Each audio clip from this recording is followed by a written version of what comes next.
পাঁচ বেলার নামাজ পড়ো, মা বাবার খেদমত করে দোয়া নাও। একদিন খেদমতের জন্য দিল কাঁদবে, কিন্তু মায়ের আর খুঁজে পাবা না। অনেক বাচ্চারা, অনেক সন্তানেরা কান্না করে। অনেক সময় আব্বা আম্মা চাইছিলেন একটা ইলিশ মাছ কিনিয়া ভাত খাবেন, কিন্তু কপাল খারাপ, গরিব মানুষ, ইলিশ মাছ কেনার টাকা নাই। মায়ের মনে চাইছিল বেদানা খাবে, আঙ্গুর খাবে, নাশপাতি খাবে, টাকা নাই, কিনতে পারে নাই।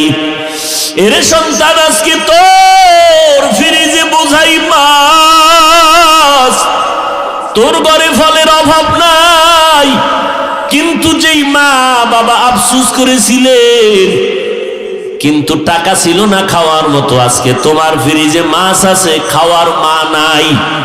তোমার ঘরে ফল আছে, খাওয়ার মতো বাবাই বেঁচে নাই। কি হবে তোমার এই ফল আর মাছ দিয়া? যেই মা তিল তিল করে নিজের রক্ত পানি করিয়া তোমাকে আমাকে মানুষ বানায় গেলেন রে বাবা, ওই মায়ের দোয়া ছাড়াই চেয়ারে বসতে পারি নাই।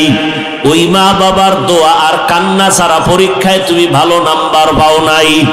ওই মা বাবার চোখের পানি আর দোয়ার কারণে তুমি আজকে টাকার মালিক, বাড়ি গাড়ির মালিক, কিন্তু আজকে মা বাবার খেদমত করতে পারলা না রে বাবা। এখনো সময় আছে, নবীর তরিকা মতো চলো, লেখাপড়ার পাশাপাশি মায়ের দোয়া নাও। আজান হবে, নামাজ পড়ো, মুরব্বীদের দোয়া নিয়ে চলবা, ওলামায়ে কেরামের সাথে সম্পর্ক রাখবা, ওলামায়ে কেরামের কথা মেনে চলবা, মোবাইলের গুনাহ থেকে নিজেকে বাঁচাবা, জবান দ্বারা গালাগালি আর মিথ্যা কথা, গীবত শিকায়েত থেকে জবানকে বাঁচাও। স্কুল কলেজে পড়িয়াও দেখবা তোমার মতো দামি কেউ আর হতে পারবে না। তুমি ডাক্তার হবা, তবে তোমার সুনাম থাকবে অনেক। কিশোরগঞ্জ জেলা শহর, আপনাদের করিমগঞ্জ থানা শহরে এমবিবিএস ডাক্তার আছে অনেক, চেম্বার খুলে বসে আছেন। ও বাবা, আল্লাহ বিবেক দিছে, চিন্তা করো, এত এমবিবিএস ডাক্তার, 5-7 জন ডাক্তার চেম্বার খুলে বসছেন, এফআরসিএস এমসিপিএস এর সার্টিফিকেট নিয়া। নজর করে দেখছো নি রে বাবা, অনেক ডাক্তারেরা রুগী পায় না, আবার অনেক ডাক্তারের চেম্বারে রাত্র 12টা পর্যন্ত রোগীর সিরিয়াল আসেনি। বিষয়টা কি রে বাবা? সবাই তো এমবিবিএস ডাক্তার, কিন্তু কেউ রোগী পায় না, আর কারো থেকে রোগী যায় না।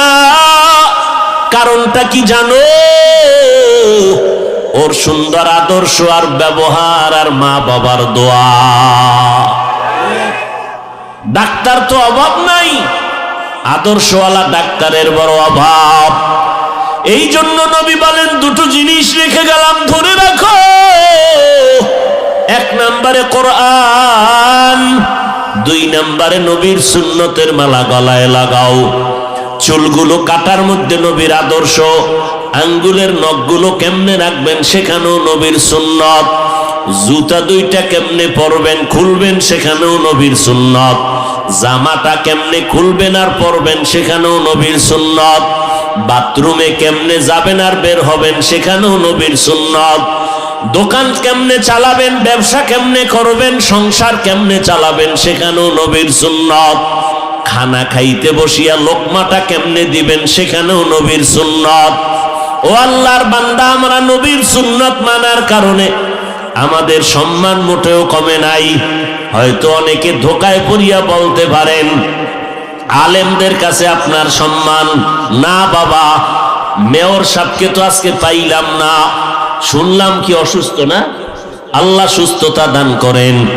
মেয়র সাহেব দেখলে বলে হুজুর দোয়া করবেন, এমপি সাহেব দেখলে কয় দোয়া করবেন, মন্ত্রী দেখলে বলে দোয়া করবেন। এর থেকে আর কি সম্মান চাও রে বাবা? এটাই তো দুনিয়ার সম্মান। অতএব অনুরোধ করে বলছি রে যুবক, আল্লাহর কাছে তওবা করে নাও, আর মনটারে নিজে বুঝাও। এই মন, আমার মতো যুবক স্কুল কলেজে পড়িয়া যদি নামাজ পড়ে আমি কেন পারবো না? আমার মতো যুবক যদি ব্যবসা করে নামাজ পড়ে আমি কেন পারবো না?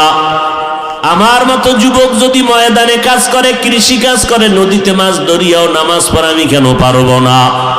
ও বৃদ্ধ বাবাজি, আপনাকেও সংশোধন হতে হবে। পর্দার আড়ালের আম্মা জানেরা, আপনারও আদর্শ সুন্দর করা দরকার। কারণ গাছ ভালো হলে ফল ভালো হবে, মা বাবার আদর্শ ভালো হলে সন্তান ভালো হবে। এরে আম্মা জান, আপনারা নবীদের মা, সাহাবায়ে কেরামের মা, আউলিয়ায়ে কেরামের মা। খাদিজা রাদিয়াল্লাহু আনহার মতো নারী, ফাতেমা রাদিয়াল্লাহু আনহার মতো নারী, আয়েশা রাদিয়াল্লাহু আনহার মতো নারী। এরে আম্মা জান, মনটা কি চায় না একজন ভালো সন্তানের মা হয়ে কবরে যাবেন? আপনার সন্তান জানাজার ইমামতি করবে, আপনার সন্তান ডাক্তার হলেও কোরআন পড়িয়া পড়িয়া আপনার জন্য দোয়া করবে। এই রকম একটা আদর্শ সন্তান দুনিয়াতে রেখে যান। আর ওই রকম আদর্শ সন্তান চাইলে নিজেকে সংশোধন করতে হবে। নামাজ 5 বেলার পড়বেন, স্বামীর মাল হেফাজত করবেন, সন্তানগুলোকে আদর্শওয়ালা বানাবেন। পিছনের গুনাহ থেকে আমার আল্লাহ তওবার দরজা খুলে রাখছেন। পিছনে যত অন্যায় করেছো তওবা করে নাও, আমি আল্লাহ তোমার জীবনের গুনাহ মাফ করে দিব। ও যুবক, ও বৃদ্ধ বাবাজি, ও পর্দার আড়ালের মা বোনেরা, এখনো সময় আছে, তওবা করে নাও। আমার আল্লাহকে মনে মনে ডেকে বলো, রে আল্লাহ, এই ময়দানে আমার মতো গুনাহগার কেউ নাই। আমার গুনার খবর আমার মা, আমার বাবা, আমার ভাই বোনেরা কেউ জানে না। যদি আমার গুনার খবর আমার মা বাবা ভাই বোন জানতেন, কেউ আমারে সম্মান করত না। ও আল্লাহ, আপনি আমার সবকিছু জানিয়া খাবার বন্ধ করেন নাই, বাতাস বন্ধ করেন নাই। আয় আল্লাহ, আজকে আমি মনে করলাম আপনি আমার জন্য বড় দয়াময়। আমার মায়ে যদি গুনার খবর জানতো, জায়গা দিত না, ভাই বোনেরা জানলে সম্মান দিত না। আয় আল্লাহ, আপনি জানার পরেও তো আমার উপরে রাগ করিয়া পানি বন্ধ করেন নাই। অতএব আমি আপনার কাছেই মাথা নত করতেছি। আর গুনাহ করব না, নামাজ ছাড়ব না, বেপরদায় চলব না, মা বাবার সাথে অপরাধ করব না, বেয়াদবি করব না, ওলামায়ে কেরামের পরামর্শ নিয়ে জীবন চালাবো, নবীর তরিকায় চলবো, সুন্নাত অনুযায়ী চলবো, গীবত করব না, জবান দ্বারা গুনাহ করব না, হাতের দ্বারা গুনাহ করব না, চোখের দ্বারা গুনাহ করব না, মোবাইলের মাধ্যমে গুনার চর্চা করব না। তওবা করার যদি মনের মতো তওবা এখনো করতে পারেন, আমার আল্লাহ 1 সেকেন্ডের মধ্যে আপনার গুনার খাতার থেকে নাম কাটিয়া আল্লাহ জান্নাতীদের খাতায় নামটা উঠাইয়া দিবেন। আল্লাহ আমাদের সবাইকে তওবাওয়ালা জিন্দেগি দান করেন। আমাদের তওবার উপরে মজবুত হইয়া মরণ পর্যন্ত চলার তৌফিক দান করেন। নবীজির আদর্শ মানিয়া, ওলামায়ে কেরামের পরামর্শ নিয়া, মা বাবার দোয়া নিয়া চলার তৌফিক দান করেন, আমিন। করবে, কুকুর করবে না। কুকুর কোনদিন মালিকের লাত্তি খায় ঠিক, কিন্তু বেয়াদবি করে না। আর মানুষ মালিকের সব কুলি খাইয়া আল্লাহর বিরোধিতা করে। এই জন্য আল্লাহ বলে মানুষ বড় বেঈমান, বড় নিমক হারাম। আল্লাহ তাআলার মহিমা, নবী বলেন 2 জিনিস ধরে রাখ, আমার আল্লাহর কোরআন, আমার সুন্নাত। এরে যুবক, আমার নবী রেখে যাওয়া সুন্নতের আদর্শ কোন হিন্দু মানবেনি, দরকারেও কথা কইব না। এমন মানুষ বোকা, যখন কইছে চুপ, দরকার এ সময় আর বলবে না। রাহমাতুল লিল আলামিনের রেখে যাওয়া সুন্নতের আদর্শ দুনিয়ার কোন বৌদ্ধ ধর্মের লোকেরা মানবে না, খ্রিস্টানেরা মানবে না, ইহুদিরা মানবে না। এবার বলো, নবীর সুন্নতের আদর্শ এই জমিনে কারা মানবে? কোন দেশের মুসলমান?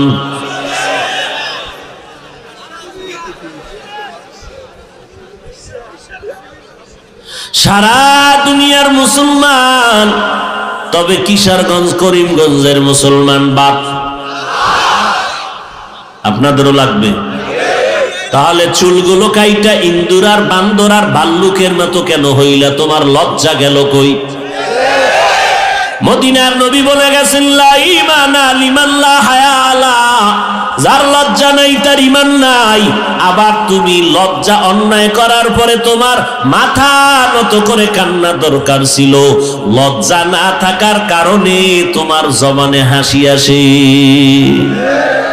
তোমার কাছে খুব মজা লাগে যে নবীর সুন্নতটারে লাথি মারছো, বেঈমানের পাছাটা গোলাম হইয়া চুলকাইটা বেঈমানের মতো ইন্দুর আর বান্দর হয়েছে, খুব খুশি লাগতেছে না? নবীরটারে জবাই করে দিছে, খুব মজা পাও না? নবীর সুন্নতের জবাই কইরা মজা পাও, অথচ দাবি করো মুসলমান। তোমার বাবাই মুসলমান, তোমার মা মুসলমান। আজকে লজ্জা থাকলে চোখ দিয়া এদিকে তাকাইয়া হাসতা না, বরং কান্নার চেষ্টা করতা। নিজেরে নিজে বুঝাইতারে কপাল এত কেন খারাপ। আমার মতো যুবক স্কুলে পড়ে, কলেজে পড়ে, চাকরি করে, ব্যবসা করে, 5 বেলার নামাজি দাড়িওয়ালা আছে না নাই? কেমনে কইতাম?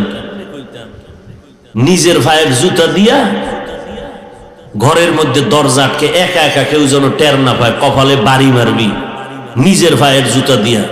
যে আমার ক্লাসের স্কুলের ছাত্রটা যদি নামাজ পড়ে আমি পারি না কেন? জুতা দিয়া নিজের কপালে বাড়ি দিবি যে আমার কপালে তো খারাপ কেন? যে আমার মতো যুবকটা স্কুল কলেজে পড়ে, নামাজ পড়ে, আমার মতো যুবক জীবনে মাদ্রাসায় যায় নাই, র্যাব আর্মি পুলিশ বিডিআরের চাকরি করে, নামাজ পড়ে, দাড়িওয়ালা, আমি পারি না কেন? আমার কপাল এত খারাপ কেন? আমার উপরে মাওলার এত গজব কেন? আমার উপরে আব্বা আম্মার অভিশাপ লাগছে না হয় আমার মতো খারাপ? এইরকম খারাপ তো একটা মানুষ হইতে পারে না। চূড়ান্ত নির্লজ্জ হয়ে গেছে। নিজেও নামাজ পড়ে না, অন্যে নামাজ পড়ে তাও পছন্দ করে না। নিজেও দাড়ি লম্বা করে না, অন্যে দাড়ি রাখবে তাও পছন্দ করে না। নিজেও হালাল খায় না, অন্যে হালাল খাবে তাও পছন্দ করে না। নিজেও চোখের পানি ফেলে মোনাজাত দেয় না, যারা মোনাজাতে কান্না করে তাদেরকেও পছন্দ করে না। নিজেও পাগড়ি পরে না, যারা পাগড়ি পরে তাদেরকেও পছন্দ করে না। নিজেও জিকির করে না, যারা আল্লাহর জিকির করে তাদেরকেও পছন্দ করে না।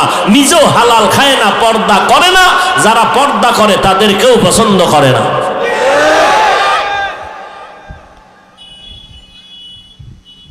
বাহাদুরি কয়দিন?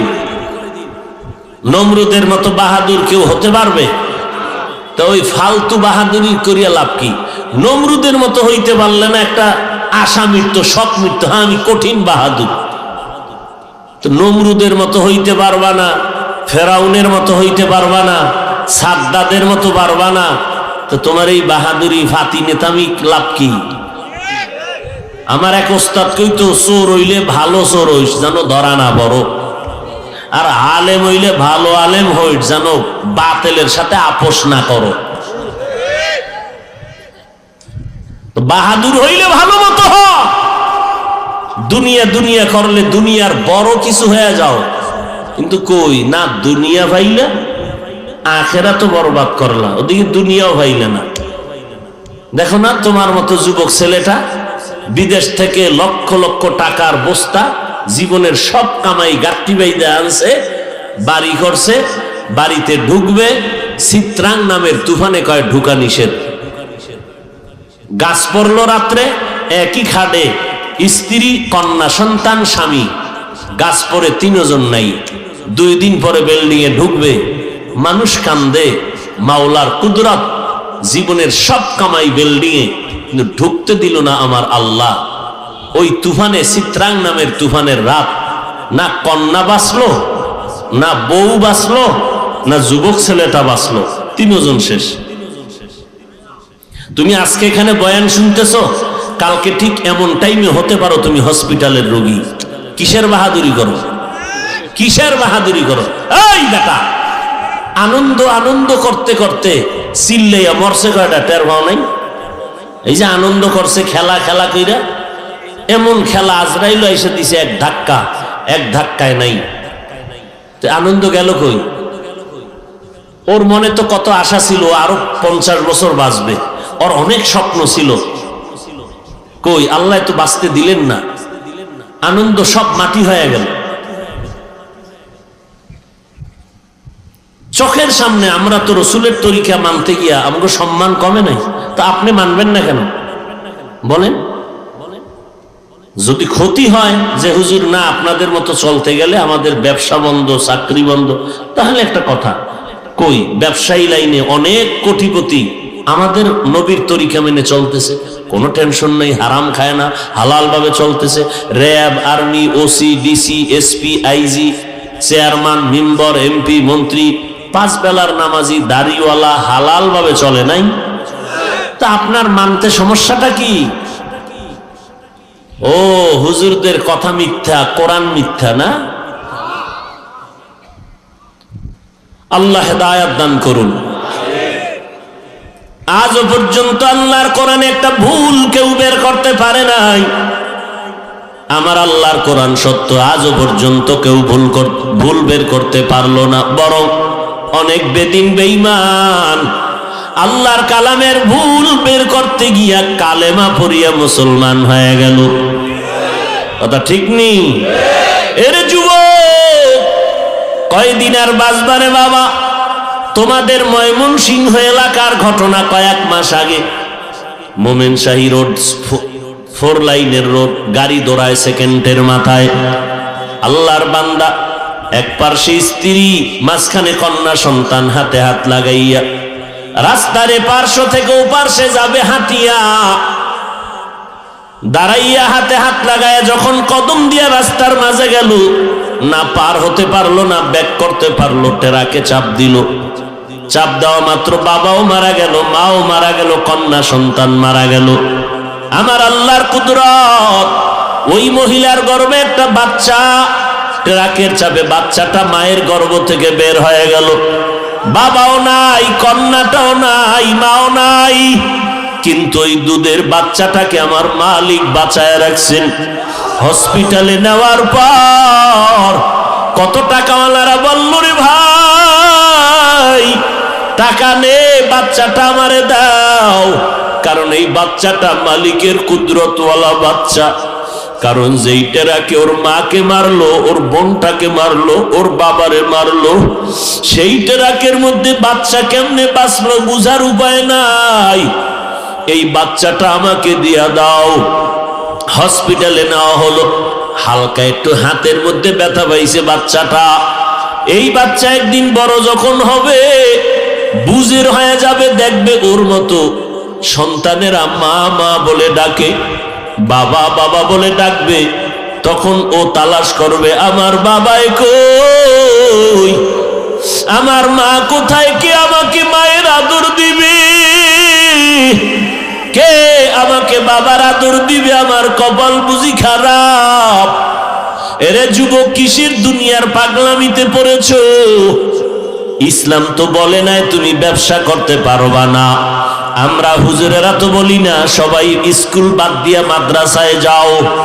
আমরা তো বলি না চাকরি ছেড়ে দাও, ব্যবসা ছেড়ে দাও, স্কুল কলেজের পড়া বন্ধ করে দাও। না না, তুমি স্কুলে পড়ো, আমি কলম দিয়া দোয়া করি, অন্তর দিয়া দোয়া করি, স্কুলের পড়া বন্ধ করিও না। যারা কলেজে পড়ো, পড়ালেখা করো, ভালো ডাক্তার হও, ইঞ্জিনিয়ার হও, সাংবাদিক হও, ভালো একজন প্রফেসর হও, অন্তর দিয়ে দোয়া করে গেলাম।